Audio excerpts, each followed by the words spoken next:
हत्ता कि कुरान के तर्जमे को भी गुनाह समझा गया। ये तो बहुत बाद में तर्जमा हुआ है, पहला तर्जमा शाह वलीउल्लाह दिल्वी ने किया।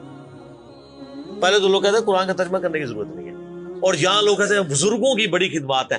हम पूछते हैं 1000 साल से बुजुर्ग यहाँ बैठे हुए हैं, किसी एक बुजुर्ग का कुरान का बुखारी का तर्जमा मुझे दिखा दे कि जी ये सुल्तान बाहू ने देखे जी कुरान का तर्जमा किया, ये जी दाता साहब ने बुखारी शरीफ का तर्जमा किया। क्या इंडिया पाकिस्तान बांग्लादेश के लोगों की जुबान अरबी थी, फारसी थी ना? तो किसी बुजुर्ग को तौफीक नहीं हुई है कि कुरान का फारसी में तर्जमा कर दे।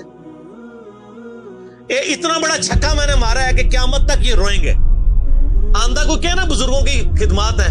हमारे प्राइम मिनिस्टर साहब भी कहते हैं ना जी वो फरीदुद्दीन गंजे शकर की बड़ी तालीम। फरीदुद्दीन गंजे शकर साहब ने कौन सा कुरान का तर्जमा किया?